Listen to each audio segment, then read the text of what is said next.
बिस्मिल्लाहिर्रहमानिर्रहीम। तफसीरुल मंतिक का दूसरा बाब है तस्दीक़ात। सबक नंबर 6 है हुज्जत की किस्में। देखिए इसमें हुज्जत की किस्में बयान की जाएंगी। आज के सबक के अंदर जो हमने चीज़ें पढ़नी है कुल 13 चीज़ें पढ़नी है। तस्दीक, हुज्जत, क़ियास, मुक़द्दिमा, क़ज़िया, नतीजा क़ियास, मौज़ू, महमूल, हद्द औसत, असग़र, अकबर, सुग़रा, कुबरा। ये 13 चीज़ें जो हैं जब आप ये तफसील के साथ समझ लेंगे तो फिर आगे सबक को समझना ये आसान हो जाएगा। इसलिए इस सबक के पहले पार्ट के अंदर हम इन 13 चीज़ों को एक एक करके समझेंगे। उसके बाद जो आगे क़ियास की 4 किस्में हैं हम इंशाल्लाह उसके मुतल्लिक वजाहत पढ़ेंगे। तो सबसे पहले बात कर लेते हैं तस्दीक की। देखें तस्दीक आपको मालूम है, ये वाली बात पीछे गुजर भी चुकी है कि तस्दीक वो जुमला होता है जिसके कहने वाले को सच्चा या झूठा कहा जा सके, यानी जिसमें किसी काम के करने या होने का जिक्र होता है। फिर आपने वहाँ पर ये वाली बात भी पढ़ ली थी कि दो या दो से ज़्यादा जानी हुई तस्दीक़ात को मिलाकर एक अनजान तस्दीक को मालूम करते हैं। तो जिन जानी हुई तस्दीक़ात की मदद से अनजान तस्दीक को मालूम किया जाता है उन मालूम तस्दीक़ात को दलील और हुज्जत कहा जाता है। तो ये तस्दीक भी पहले पढ़ चुके थे आप और हुज्जत भी आप पढ़ चुके थे। तो असल में जो हमने सबक के अंदर पढ़ना है वो हमने इसी हुज्जत की किस्मों को पढ़ना है, यानी वो दो मालूम तस्दीक़ात जिनकी मदद से आप एक नामालूम तस्दीक को मालूम करते हैं। इस हुज्जत की कुल आप ये समझें कि कुल 3 किस्में हैं। इन 3 किस्मों में से जो पहली किस्म है क़ियास, उस क़ियास के मुतल्लिक मुकम्मल वजाहत और तफसील आज के सबक के अंदर आएगी।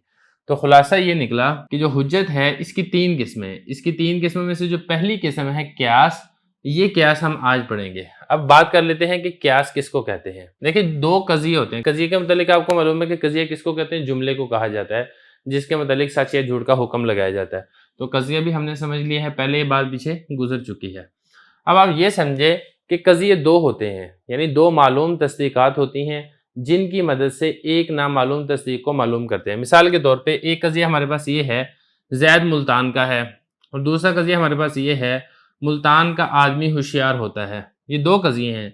जब इन दो कज़ियों को आपने मिलाया तो आपको एक तीसरा कज़िया मालूम होगा कि ज़ैद होशियार है। ये जो तीसरा कज़िया हमें पता चला है ये इन्हीं दो कज़ियों की मदद से पता चला है।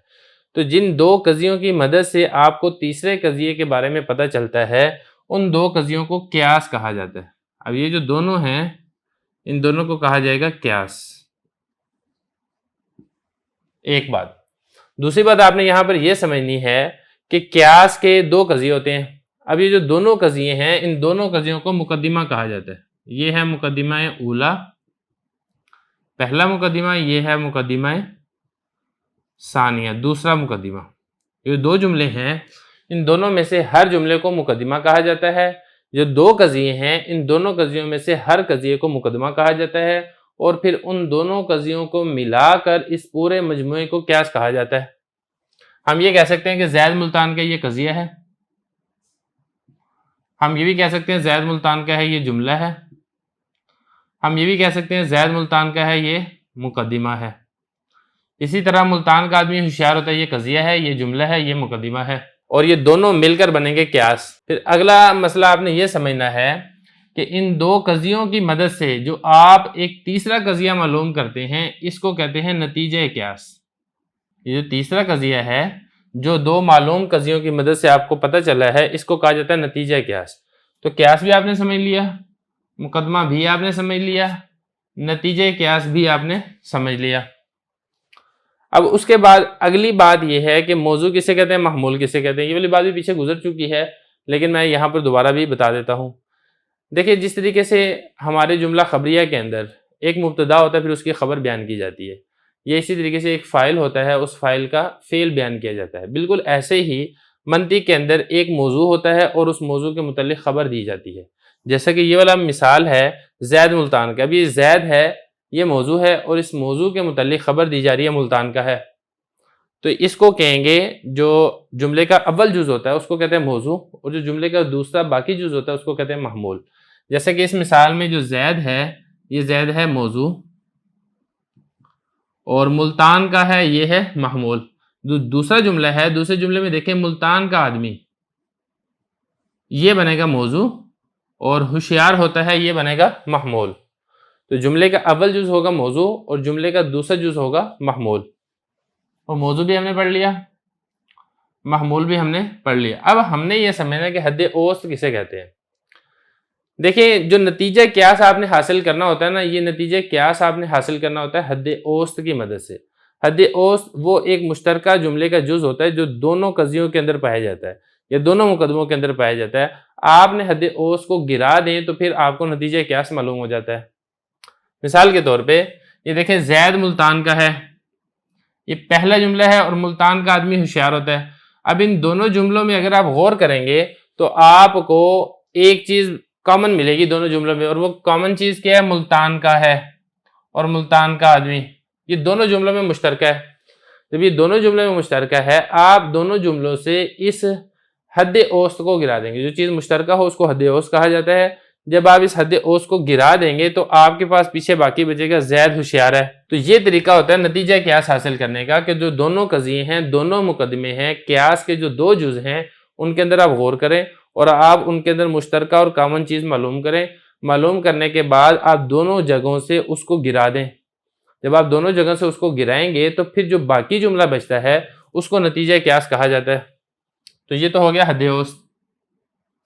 अब उसके बाद आगे आपने समझना है असगर किसे कहते हैं, अकबर किसे कहते हैं, सोगरा किसे कहते हैं, कुबरा किसे कहते हैं। उसके बाद अब आगे ये देखें कि हद औसत को गिराने के बाद जो पहले कज़िये के अंदर लफ्ज़ बाकी बचता है उसको कहा जाता है असगर, और जो दूसरे कज़िये के अंदर लफ्ज़ बाकी बचता है उसको कहा जाता है अकबर।